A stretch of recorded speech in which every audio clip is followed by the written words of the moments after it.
Il trapianto della mandibola. Sigla.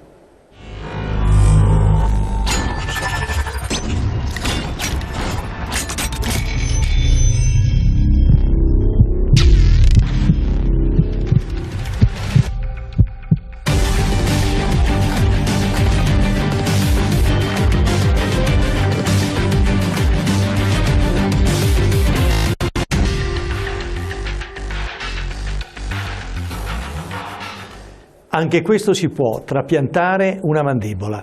Il professor Giuseppe Ferronato è l'ospite di questa sera. Grazie di essere qui, Giuseppe. Ed è il direttore della chirurgia, dell'unità di chirurgia maxillofacciale dell'azienda ospedaliera e dell'Università di Padova. È un piacere averti qui. Finalmente, dopo le luci dei riflettori per il trapianto della mandibola, ne parliamo con i nostri telespettatori in maniera un po' più esaustiva. Allora, come ti è venuta l'idea di trapiantare la mandibola? Qual è la necessità?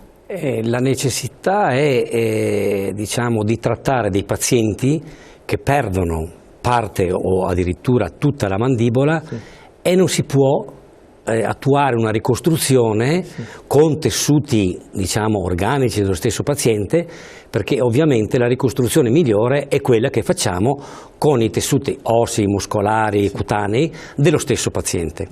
Però questo tipo di interventi sono interventi molto invasivi e non sempre si possono attuare per le condizioni generali del paziente, ma soprattutto per delle condizioni particolari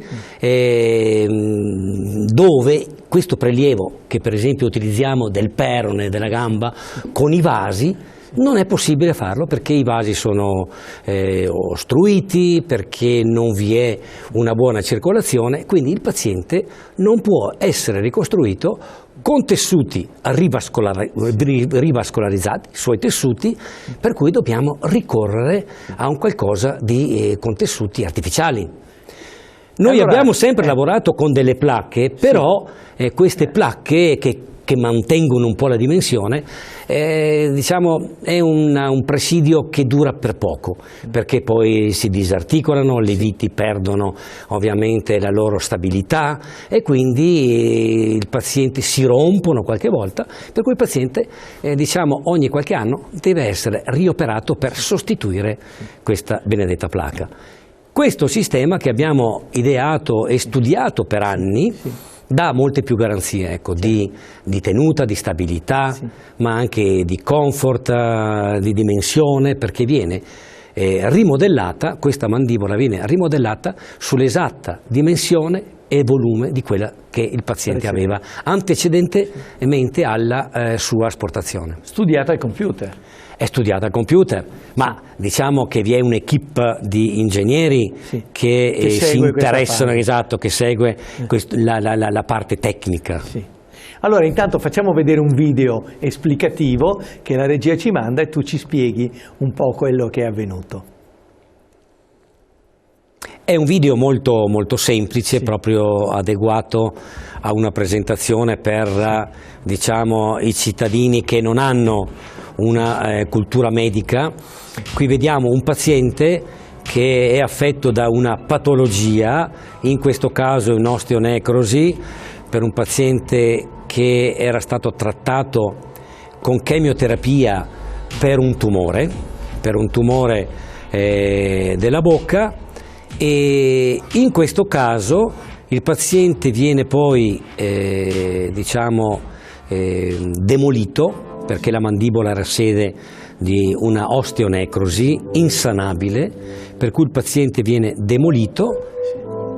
Qui vediamo, ecco, qui è l'aiuto che dà la medicina. Sì, esatto, no? Ecco, quindi il rapporto medico-paziente, questo che porta poi a, con l'aiuto di tutto il supporto tecnologico degli ingegneri, porta a costruire una mandibola che ha le fattezze morfologiche e volumetriche di quella mandibola che è stata esattamente asportata.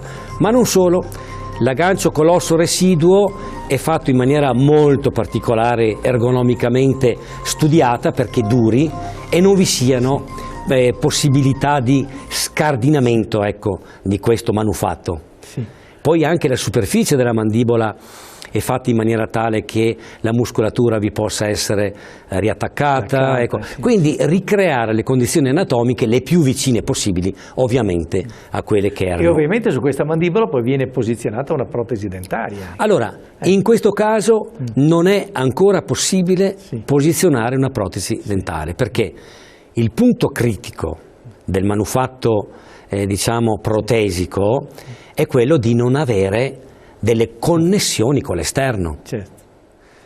Però stiamo lavorando sulle superfici con dei biofilm per vedere se è possibile attuare anche diciamo una riabilitazione di tipo protesico, che sarebbe ovviamente protesico di tipo definitivo, insomma. Sì, sì, certo. Sì, perché normalmente se no qui si mette una protesi mobile o no? No, per il momento questo manufatto protesico sostitutivo, questo trapianto, va bene, è di un materiale non biologico, cioè biologico, biologicamente compatibile, però deve essere assolutamente chiuso, non può avere delle connessioni con l'esterno.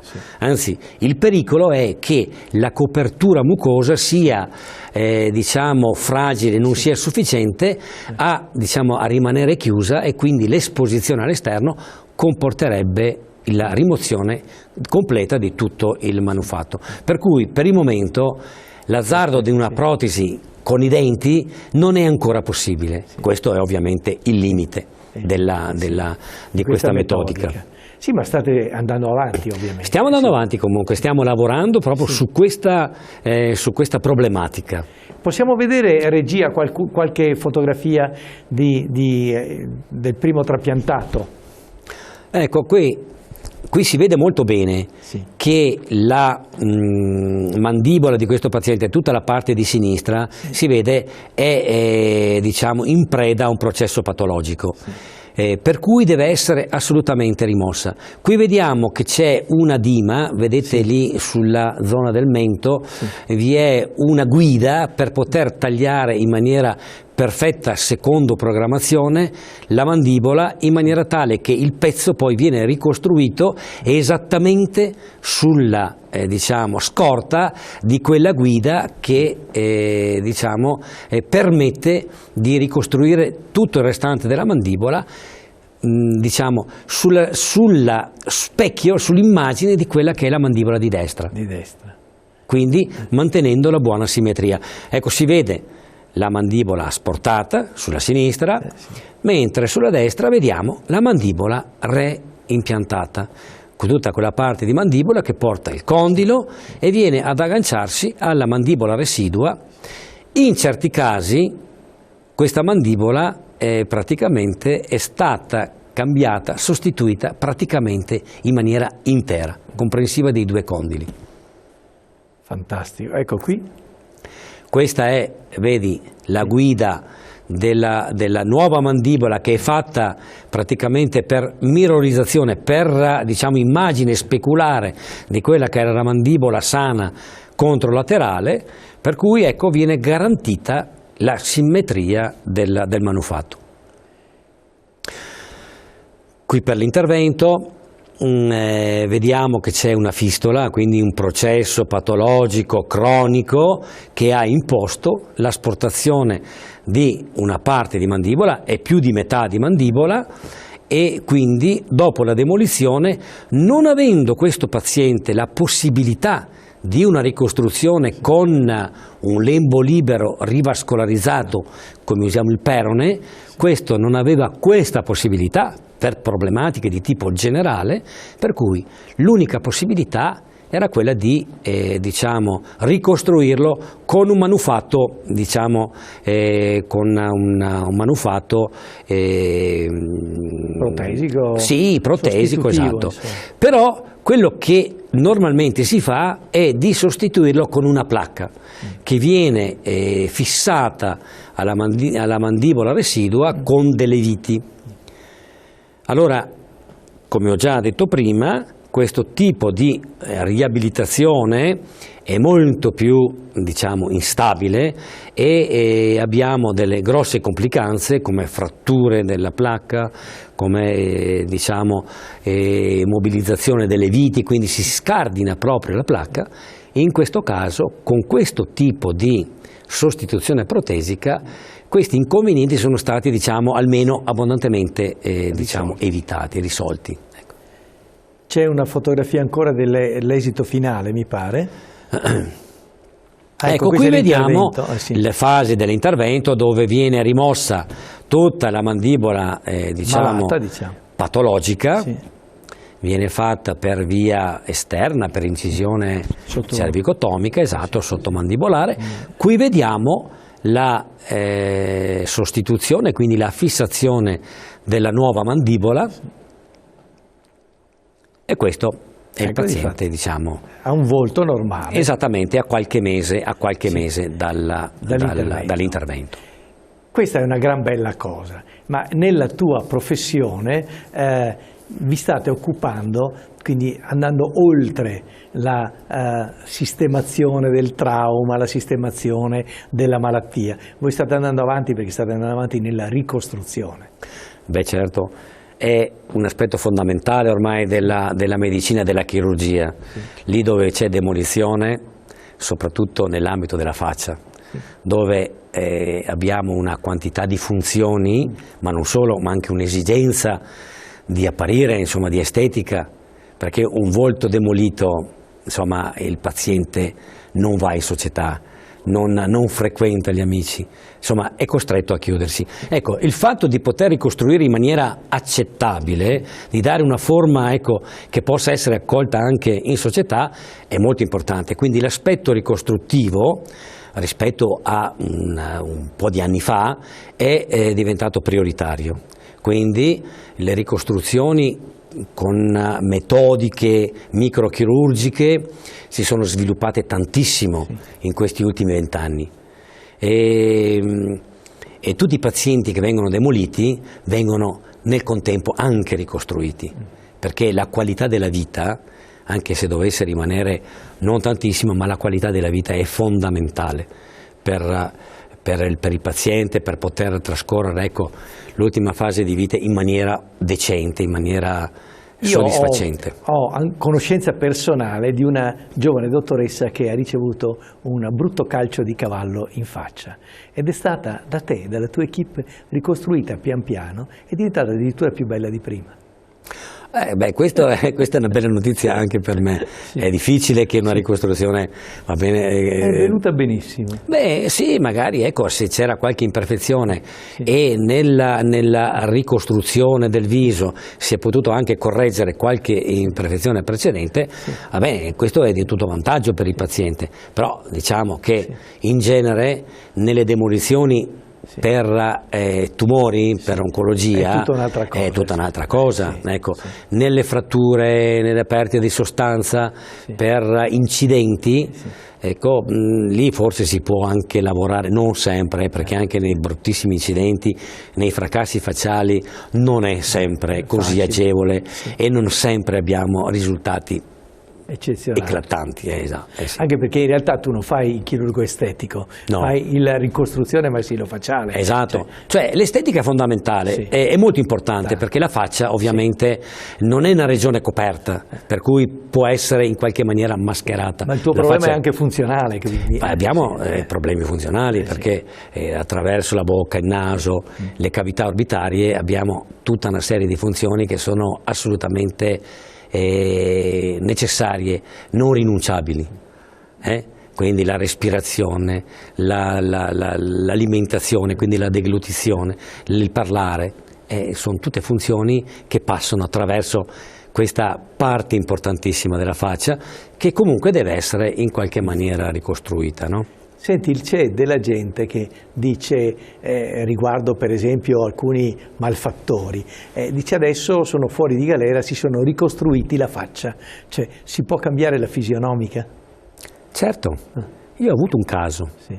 Io ho avuto un caso di un paziente, parlo di tanti anni fa, che ho saputo dopo, ho saputo dopo, in realtà aveva una brutta malocclusione, ma ho saputo dopo, ma dopo qualche anno, per motivi, che questo cambiamento, questa correzione fatta in età piuttosto avanzata non aveva lo scopo di riacquistare una masticazione corretta o un bel sorriso, ma lo scopo di cambiare praticamente identità. Succede, ma fortunatamente credo, ecco, io sono rari, in tu hai lavorato per la malocclusione, ma intanto è cambiata l'identità. Sì, ma se avremo modo di incontrarci un'altra volta, ti farò vedere come effettivamente in qualche caso il cambiamento sia veramente importante e il paziente qualche volta debba cambiare addirittura le fotografie sui documenti. Tu adesso hai una gran bella equipe,